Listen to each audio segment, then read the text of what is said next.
Could you drive blindfolded where you live? Because it's illegal in Alabama. Let's check out some of the craziest laws around the world. Stephanie, did you know that in Georgia, it's forbidden to eat fried chicken with a knife and fork? I mean, who is eating fried chicken with a knife and a fork? They should be put to jail. so this one here, it has kind of a more understanding like origin, I guess. So it says in Gainesville, Georgia, an ordinance passed in 1961 as a way to get publicity for the town, explicitly outlaws eating fried chicken with anything other than your hands. Although the law isn't really taken literally and is rarely enforced, one visitor was arrested for using a knife and fork to eat her fried chicken in 2009. It's like a city ordinance.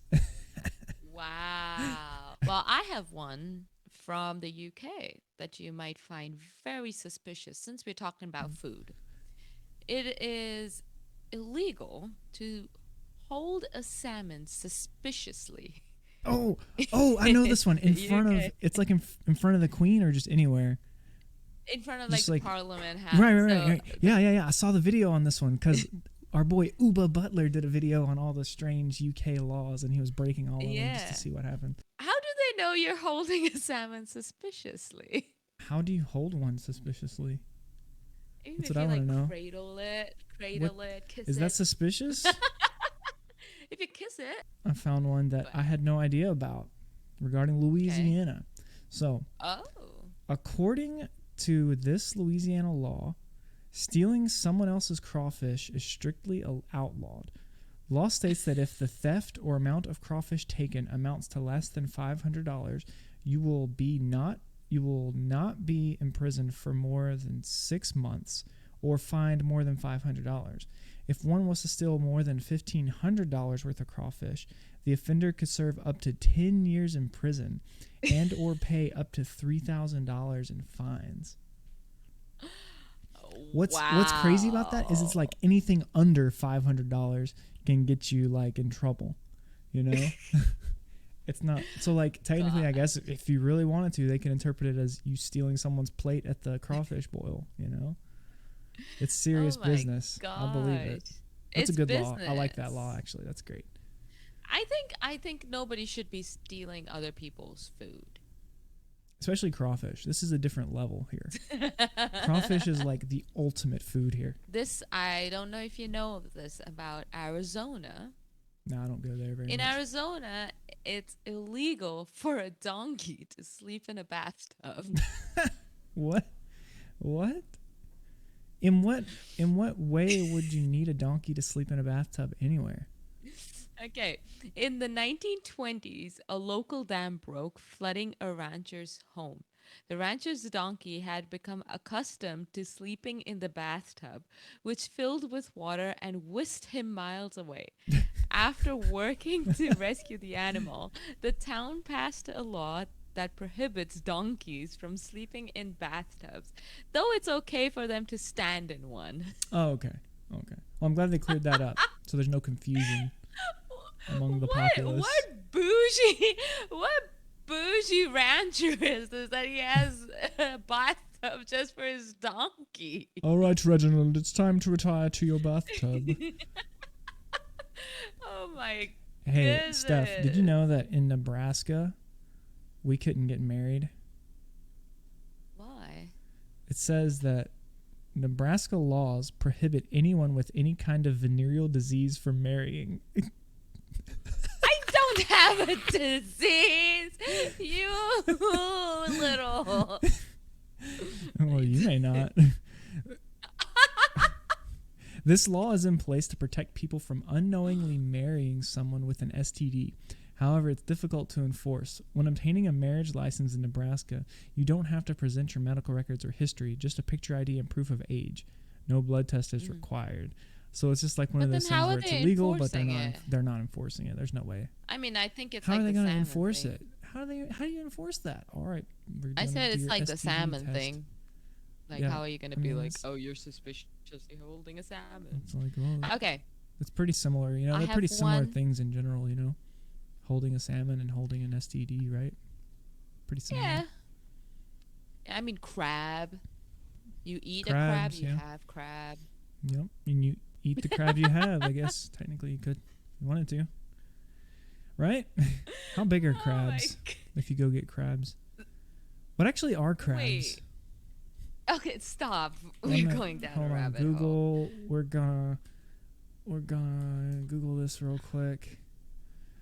So we have a crab louse, or pubic louse, is an insect that is an obligate ectoparasite of humans, feeding exclusively on blood. The crab louse usually is found in the person's pubic hair. Wow, that is. It's like lice. Yeah, it's lice for your pubes. Lice for your pubes, yeah.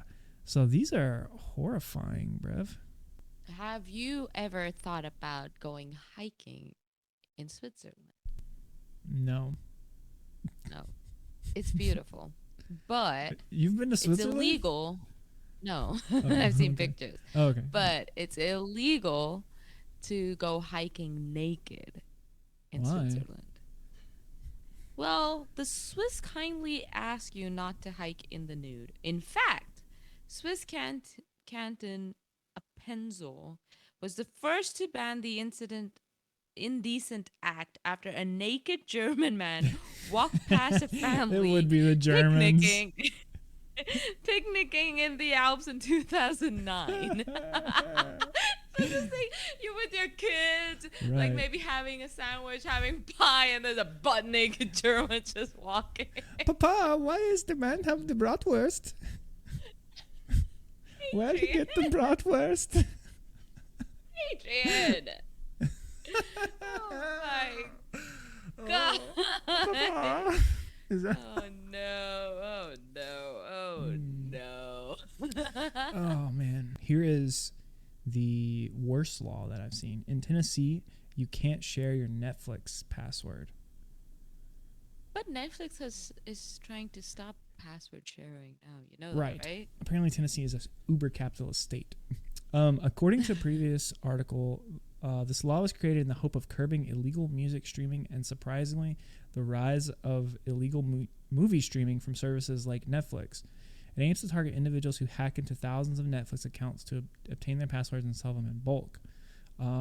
So it aims for that, but I think it's probably written in a way that makes it hard to understand. Share. It says that the law makes giving out your password illegal, but it's probably not enforced because it's targeting something else. But still, it's those kind of like weird, tricky laws, how they're written. How about this one from Kentucky? Ready? A pickle must be able to bounce. What do you mean? Here's a law that puts Kentucky farmers in quite a pickle. In 1948, 2 men were arrested for selling pickles that were unfit for human consumption. Discussing ways to check for good pickles, officials declared that a pickle is legitimate only if it bounces. The pickles in question did not bounce, so the 2 men were arrested and fined. The pickles were destroyed.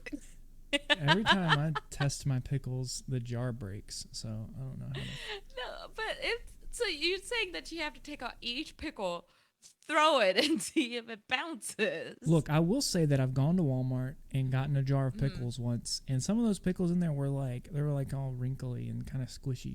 I don't think they would bounce. So what I get are this. pickles? Pickles are like cucumbers, right? Yeah. They're cucumbers that have been pickled in vinegar. Then why are they called pickles? Why aren't they just called like you said pickled onions? Why aren't they called pickled cucumber? Because this is like the default popular pickled item. That's not what pickle is in India. Right. Because you say pickle, not pickles. Pickles. You go like pickle. Pickle is one thing. Pickles is another thing. The more you say the word pickle, the more inappropriate it sounds. Pick your pickle. Pickle. I'm going to pickle your pickle. Okay, listen to this. According to a law in Wisconsin, both butter and cheese have to be, quote, highly pleasing and free from any, quote, undesirable flavors and odors. Since the deliciousness and pleasing quality of cheese is highly subjective, we can only hope no one has been arrested for selling or producing lackluster dairy products. The only problem is cheese stinks sometimes. And I've tried some cheese has some very undesirable flavor. Just not in Wisconsin, I guess. So they might not have blue cheese. They're kind of blue cheese there. I guess not. Well, is that an undesirable flavor? I don't know. What's an undesirable flavor? How do you decide what's an undesirable I don't know. That flavor? sounds very subjective. Like, some people don't like camembert. It's like one guy who's like the cheese taster for Wisconsin, and if he doesn't like it, He goes, well, we can't sell this. No. American cheese? No.